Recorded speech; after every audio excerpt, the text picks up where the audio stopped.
Hello everyone, आप सब कैसे हैं। मैं उम्मीद करता हूं कि बहुत अच्छे होंगे और अपनी पढ़ाई को बहुत अच्छे से कर रहे होंगे। मैं Akash Kumar Badana ICT virtual classroom में आपका बहुत बहुत स्वागत करता हूं। मेरे प्यारे बच्चों, जैसे आपको पता है मेरे प्यारे बच्चों, बेसिकली हमारी आपका 12th क्लास है। 12th क्लास में हम लोग जब आपका देख रहे हैं हिस्ट्री, और हिस्ट्री में हमारा नया चैप्टर शुरू होगा। और नए चैप्टर हम देखेंगे यात्रियों के नजरिए, जो भारत में आपके प्राचीन, मध्य और आधुनिक युग में जो घूमने के लिए आए या यात्रा करने के लिए पढ़ने लिखने के जो लोग विदेशी आए, उन लोगों ने कुछ लिखा। उन्हें हमने उनको कहा यात्री। तो उन लोगों ने कुछ हमारे समाज के बारे में लिखा है, और वही चीजों को हम लोग आपके साथ पढ़ेंगे और देखेंगे क्या लिखा है। समाज के बारे में ध्यान दीजिए, समाज के बारे में उनकी समझ लगभग 10वीं शताब्दी से 17वीं शताब्दी, यानी कि 10वीं जो आपकी सेंचुरी से कितना 17वीं जो आपकी शताब्दी है, इसके बीच के हम लोग चीजों को आपका देखेंगे और गौर करेंगे। क्लियर है? ध्यान रहेगा। चलिए देख लीजिए।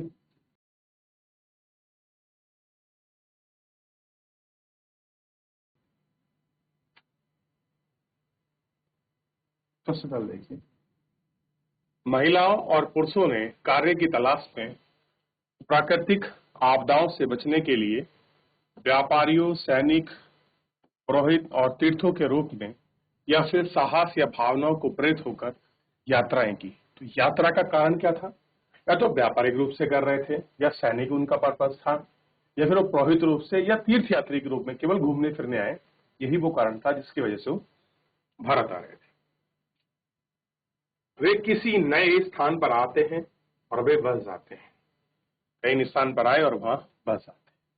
निश्चित रूप से एक ऐसी दुनिया को सक्षम पाते हैं जो भूदृश्य या भौतिक परिवेश के संदर्भ में, साथ ही लोगों की प्रथाओं, भाषण, आस्थाओं और व्यवहार से भिन्न थी। कैसी थी? वो लोगों के व्यवहार और प्रथा से भिन्न थी। इनमें से कुछ विभिन्नताओं के अनुरूप ढल जाते हैं और कुछ अन्य कुछ हद तक कैसे हैं आपका विशिष्ट होते हैं। इनमें ध्यान पूर्वक अपने वृत्तांत में लिखित इनमें से असामान्य उल्लेखनीय बातों को अधिक महत्व दिया जाता है। दुर्भाग्य से हमारे पास महिलाओं द्वारा छोड़े गए वृत्तांत लगभग ना के बराबर है। हाल ही में यह जानने की वे सभी यात्राएं करती हैं, सुरक्षित मिले हैं। वृत्तांत अपनी विषय वस्तु के संदर्भ में अलग अलग प्रकार है। कुछ दरबार गतिविधियों से संबंधित होते हैं, जबकि अन्य धार्मिक या तत्व और स्मारक के केंद्रित होते हैं। उदाहरण के लिए 15वीं शताब्दी में विजयनगर शहर, कौन सा है? विजयनगर शहर सबसे महत्वपूर्ण वितरकों में से एक था। एरात से आए राजनीतिक अब्दुल रजाक समरकंदी से प्राप्त हुआ है। ध्यान दीजिए, विजयनगर साम्राज्य में आपने पढ़ा है, विजयनगर साम्राज्य एक जगह है एहरात। आप ढूंढिए, आप एहरात पड़ता कहाँ है। और उसका एक राजनीतिक था, क्या नाम था? नाम था अब्दुल रजाक समरकंदी। ये किसके समय में आया था?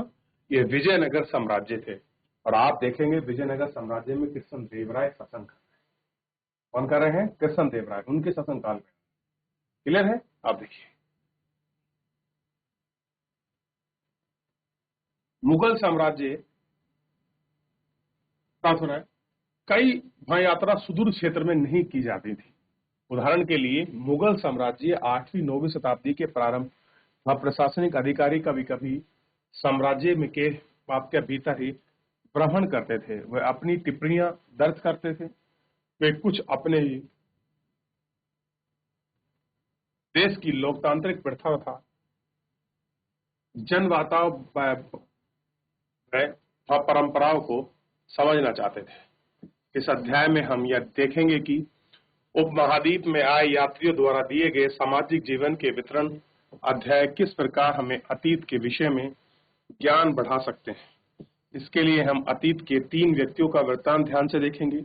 अलबरूनी, जो 11वीं शताब्दी में कहां से आया था?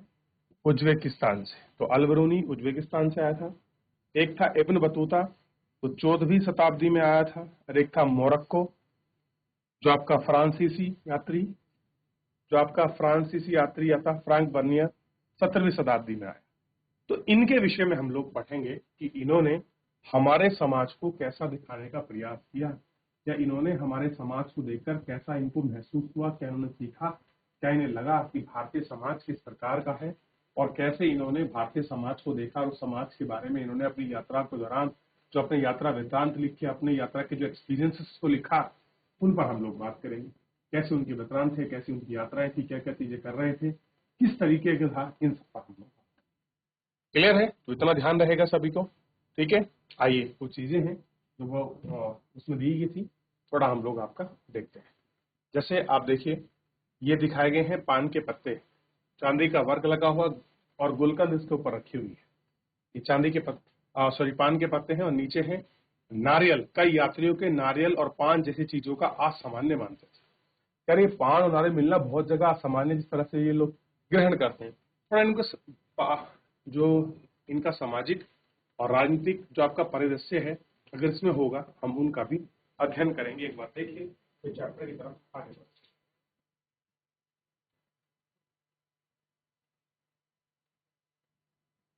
पूरी तरह से विभिन्न सामाजिक सांस्कृतिक पृष्ठभूमि से आने के कारण दैनिक लेखन गतिविधि तथा प्रथाओं के अधिक सावधान रहते थे। देशज लेखकों के लिए ये सभी चीजें सामान्य थी। अब कोई वहाँ डेली की गतिविधि है, उनके लिए तो बड़ी अलग थी, लेकिन जो लोग यहाँ के लोग लिखते थे उनके लिए जनरल बात थी। जो वृत्तांतों में दर्ज करने योग्य नहीं है, नजरिए से भी विभिन्न है, यात्रा वृत्तांत को अधिक रोमांचक बनाती हैं। ये यात्री किसके लिए लिखते थे? जैसा कि हम देखते हैं, इन प्रश्नों का उत्तर अलग अलग दृष्टों में अलग अलग है। आखिर लिख क्यों रहे थे? इसकी कहानी भी कैसी है, अलग है। आइए शुरू करते हैं। सबसे पहले अल-बरूनी कहां से हैं, कैसे हैं, कितनी शिक्षा है, क्यों आए हैं, इनको देखेंगे। अल-बरूनी ने अपने कार्य का वर्णन इस प्रकार किया है कि उन लोगों के लिए जो सहायक यानी कि हिंदू धार्मिकों को विषय पर चर्चा करना चाहते हैं, ऐसे लोगों के लिए सूचनाओं का एक संग्रहण जो कि उनके समृद्ध होना चाहते हैं। आइए अल-बरूनी के बारे में पढ़ना शुरू करते हैं और देखते हैं। नाम अल-बरूनी। अल-बरूनी किताब उल हिंद, क्या है? अल-बरूनी को किताब उल हिंद के रूप में देखा है। देख लीजिए। खरिज्म से पंजाब तक अल-बरूनी का जन्म आधुनिक उज्बेकिस्तान में स्थित, उज्बेकिस्तान का एक जगह है खरिज्म में, सन 973 में हुआ। कब हुआ? 973। ख्वारिज्म शिक्षा का एक महत्वपूर्ण केंद्र था और अल-बरूनी ने उस समय सबसे उपलब्ध अच्छी शिक्षा प्राप्त करने की थी।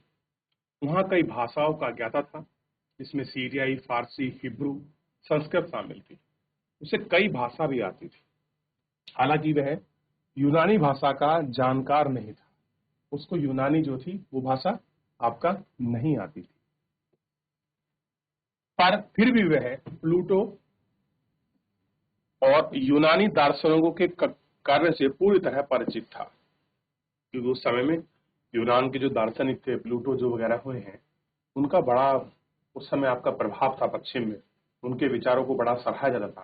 तो उस समय के पढ़ने वाले विद्वान और पढ़ाने वाले शिक्षक उनके विचारों को पढ़ते थे और समझते थे, इसलिए चाहे वो किसी भी भाषा में थे, लोग उनको समझने का, उनको चीजों पर प्रकाश डालने का अपनी कोशिश वो लोग करते थे, ठीक।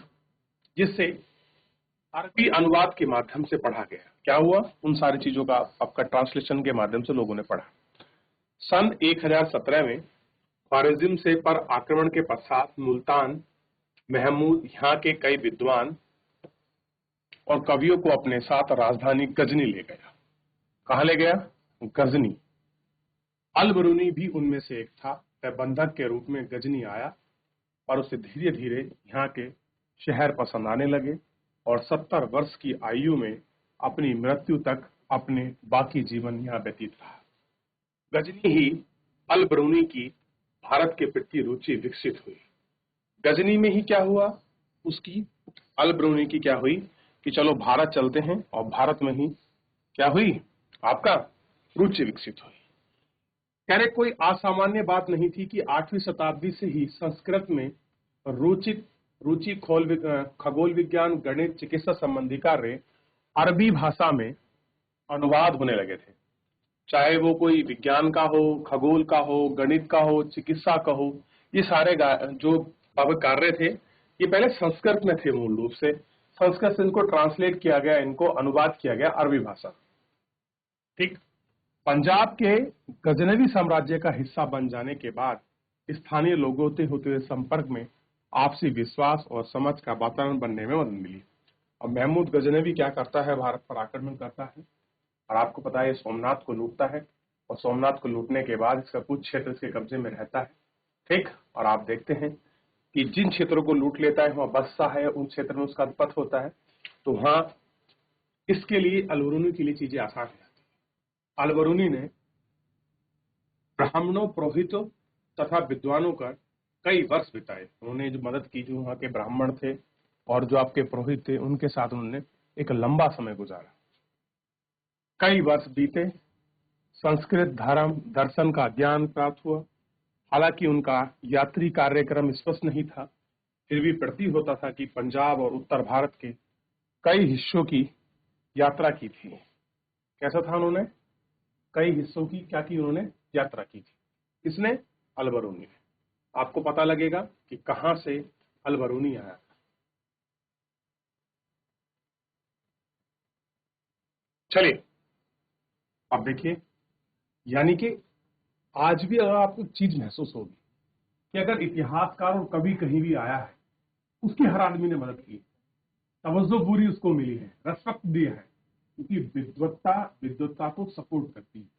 वो कभी उसका प्रतिरोध नहीं करती, उपहास नहीं करती, वो हमेशा बनी रहती है उस लाइन में जिसे वो देखना चाहती, और उसी के लिए सारे प्रयास, सारी चीजें हमेशा होती रहे। ठीक, ये आपको देखने के लिए इसमें मिल जाएगा।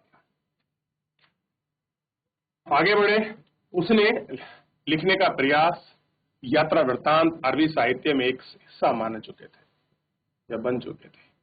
वृत्तांत पश्चिम का सहारा अफगानिस्तान से लेकर उत्तर में वोल्गा नदी तक फैले क्षेत्र में संबंधित थे। इसलिए हालांकि 150 ईस्वी से पहले भारत में अलबरूनी ने कुछ ही लोगों ने पढ़ा होगा।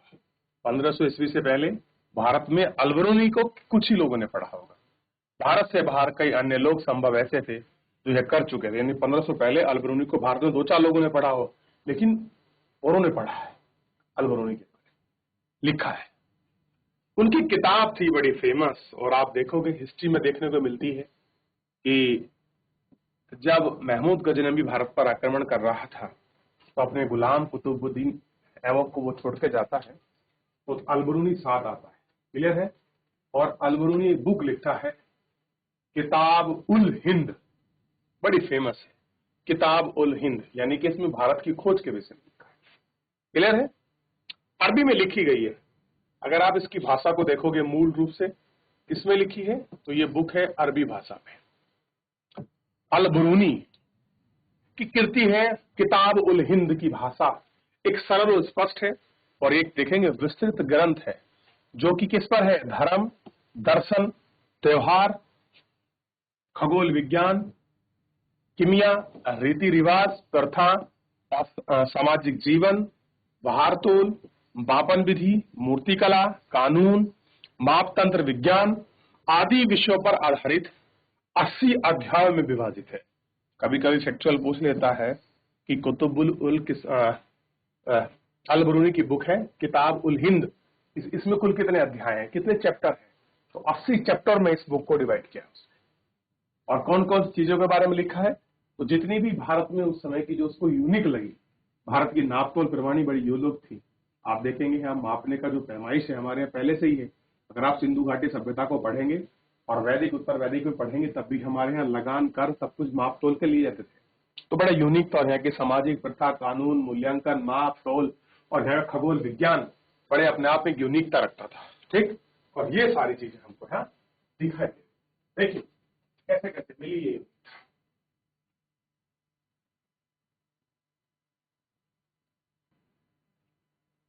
आगे बढ़े। सामान्यता, हालांकि हमेशा नहीं। सामान्यता का मतलब होता है जनरली है, पर हमेशा भी नहीं हो ऐसी बात नहीं है। इसका मतलब है अल बरूनी ने प्रत्येक अध्याय में एक विशिष्ट शैली का प्रयोग किया। आरंभ में एक प्रश्न होता है और फिर संस्कृतवादी परंपराओं के आधारित वर्णन और अंत में संस्कृति के साथ एक तुलना। आज भी कुछ विद्वान यह का तर्क है कि लगभग ज्यामितीय संरचना, जो अपनी स्पष्टता और पूर्वानुमान के ये उल्लेखनीय है, का एक मुख्य कारण अल बरूनी का गणित की ओर झुकाव है। गणित की ओर उसका झुकाव जो है ये हमको दिखाई देगा। अल बरूनी, जिसने लेखन में भी अरबी भाषा का प्रयोग किया था, संभवतः अपनी कृतियां उपमहाद्वीप के सीमांत क्षेत्रों में रहने वाले लोगों के लिए लिखी थी। संस्कृत, पाली, प्राकृत ग्रंथ की अरबी भाषा में अनुवाद रूपांतरण से परिचित था।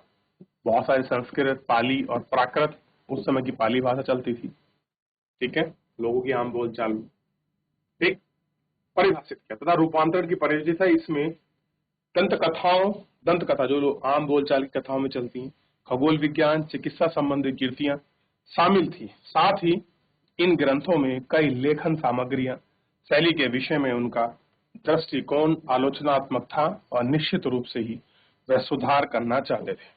क्या थे वो सब? बहुत सारी चीजों को उसने आलोचनात्मक भी किया, क्रिटिसाइज भी दिखाया कि भाई ऐसे नहीं होना चाहिए, ठीक है, और वो सारी चीज उसने आपका लिखा है। अब देखिए,